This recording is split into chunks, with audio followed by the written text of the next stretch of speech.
It begins not in a boardroom but in a sweltering attic, with a single riff that wasn't meant for a new band because there was no new band. This is a story of how a casual jam between two old friends accidentally gave birth to a rock and roll hit.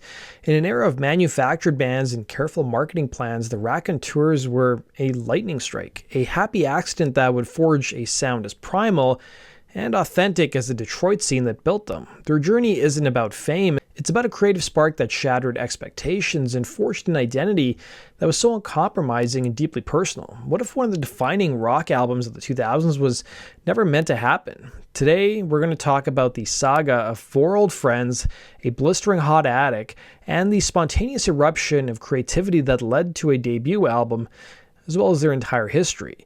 This is the story of the Raconteurs. In case you guys missed it, I've done a whole video on the history of the White Stripes, and let me know in the comment section if you want me to do a video on the Dead Weather as well.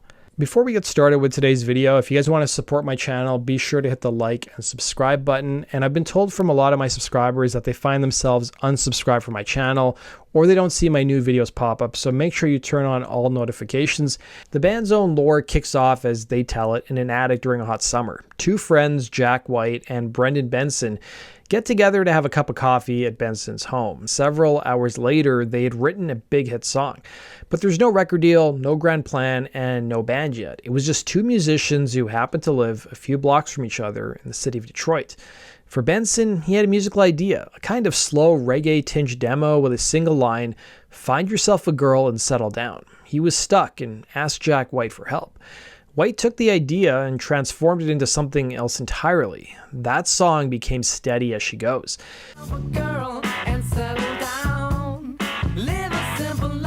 And that one song was a trigger that ignited everything. By 2005, Jack White was, by all measures, one of the biggest rock stars on the planet. The White Stripes, his two-piece band with Meg White, had redefined the sound of the new millennium. They were hugely successful, proving you could conquer the world with just a guitar and drums as well as raw talent.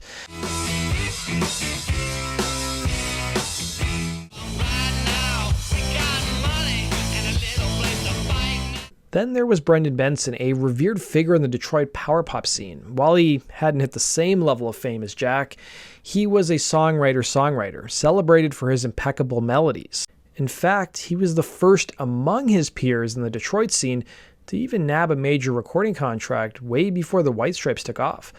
White and Benson were old friends who had known each other since 1998, when both musicians were cutting their teeth in local clubs.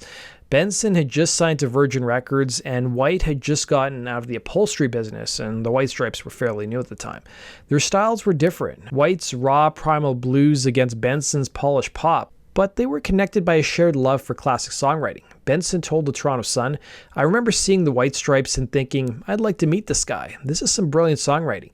Then Jack walked into a show of mine just as I was at the point of covering one of his songs. We were eventually introduced and hit it off. To complete the picture, they now needed a rhythm section. They knew exactly who to call: Jack Lawrence and Patrick Keeler from the Greenhorns, a Cincinnati garage rock band known for their tight, powerful grooves. They were also old friends. Lawrence and Keeler had toured with Benson as well as the White Stripes, and they were all part of the same interconnected musical family.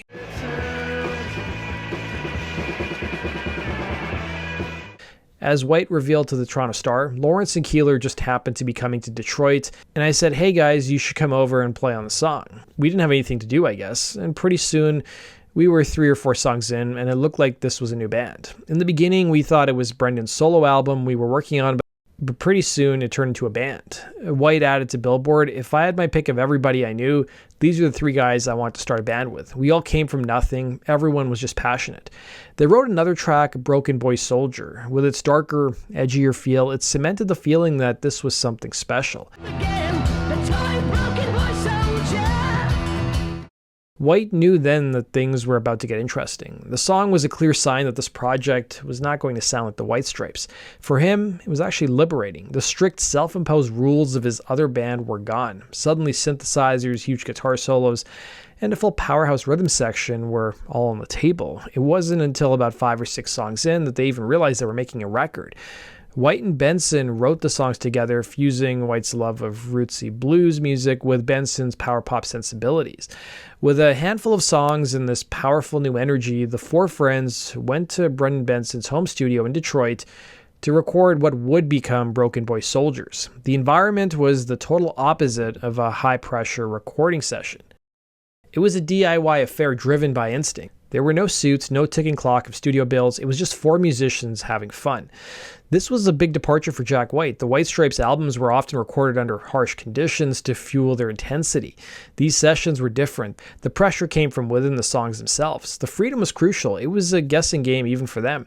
Brendan played slide guitar on Store-Bought Bones, a part you'd think would be Jack White's territory. Jack, in turn, was free to explore arrangements that wouldn't fit in the White Stripes. The production handled by White and Benson was deliberately unpolished. They wanted to capture the live energy of the four of them playing in a room together. The result is an album that feels alive, breathing, and crackling with electricity. You can hear the interplay. You've got melodic sensibilities of Brendan Benson, the power pop craftsman, bringing shimmering harmonies on tracks like Hands.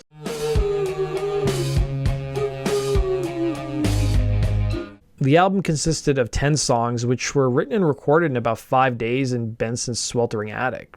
But the band let the songs sit for nearly a year as the members had other commitments. So where did the name the Raconteurs even come from? Well, it's actually surprising, and you probably won't expect it. It was former 60 Minutes correspondent Mike Wallace, who Jack White was watching a biography about, that inspired the name. He told the Boston Globe that they referred to the journalist as a radio raconteur. A raconteur is a person who excels at telling stories or anecdotes in a captivating kind of way, and White thought that was also a good description of musicians. By early 2006, The Secret was out. The band chose Steady As She Goes as their debut single. The release was as cool as the band itself. A limited edition 7-inch vinyl in Europe in January of 2006. No massive media blitz, just confidence in the music. But the song was too good to stay quiet. When it hit the radio, Steady As She Goes became a monster hit. The infectious bass line was inescapable. The track climbed to #1 on the Billboard Modern Rock Tracks chart and became a top 10 hit in the UK. It was an instant classic.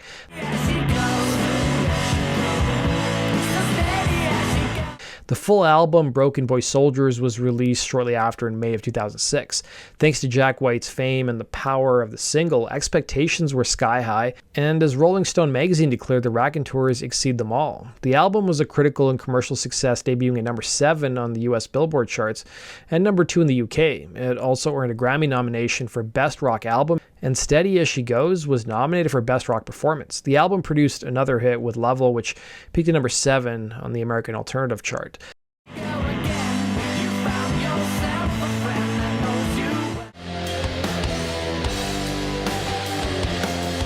The first ever live performance for the band took place in Liverpool in the UK in March of 2006, launching a tour that saw the brand new band selling out venues.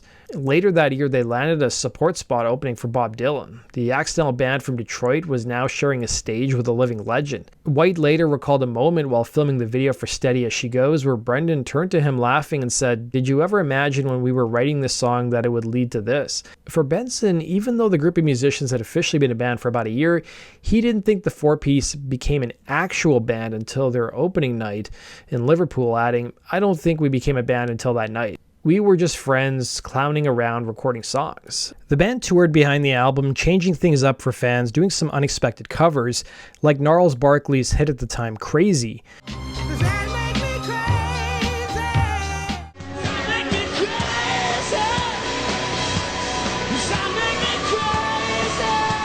The band also wrote on the road, but they were fiercely protective of their new material, choosing not to play it live because they didn't want their songs to leak online prematurely. While many in the press labeled them as a side project or even a supergroup, these were terms that the members themselves hated. They saw themselves simply as a new band made up of old friends. This wasn't about escaping their day jobs, it was about the joy of creating something new together. Broken Boy Soldiers was not a one-off fluke. In 2008, the group released their second album, Consolers of the Lonely. The record was recorded in the same state-of-the-art studio that the White Stripes' Icky Thump was. Jack White told the Corpus Christi Times, "It's not my favorite place to be. I feed off limitations in a lot of ways." The record proved to be denser, more ambitious, and solidified their status as a legitimate powerhouse rock band, winning a Grammy for Best Engineered Album. The single Salute Your Solution peaked at #4 on the American Alternative Rock chart, and it was also featured in the launch trailer for Call of Duty Advanced Warfare, and was also released as downloadable content for Rock Band and the Guitar Hero franchises.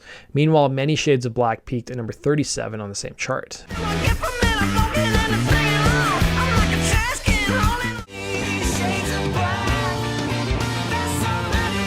The group became a must-see act at festivals like Coachella and Glastonbury, and the band also did something unusual for the record, where it was an industry norm to drop a single a month or even several months before the official album came out. The band released everything at once across all formats, so the first single dropped the same day as the album's release, and the band promoted it thereafter, so there wasn't a big focus on first week sales. While some praised the band for doing this, others claimed that the group was trying to skirt negative reviews.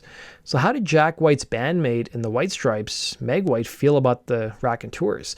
Well, Jack told an interviewer, "I don't think she feels shafted. She was at the Raconteurs show in LA the other day, having a great time. She's very involved and very interested," and had specific comments after the show. But then the Raconteurs just disappeared. For almost a decade, the band went on hiatus. Jack White launched a new band, The Dead Weather, and then in 2012, he started a solo career and built his Third Man Records empire. Brendan Benson continued his solo work, and it seemed like the accidental band might have run its course. But then nearly a decade passed, and White and Benson were once again hanging out. White at the time was working on his 2018 solo record, Boarding House Reach, but felt that one song he had titled Shine the Light on Me just didn't fit the feel of the record. To White, it sounded more like a Raconteurs track. Benson told Rolling Stone, "Just the mention of it, the Raconteurs, jolted me a bit."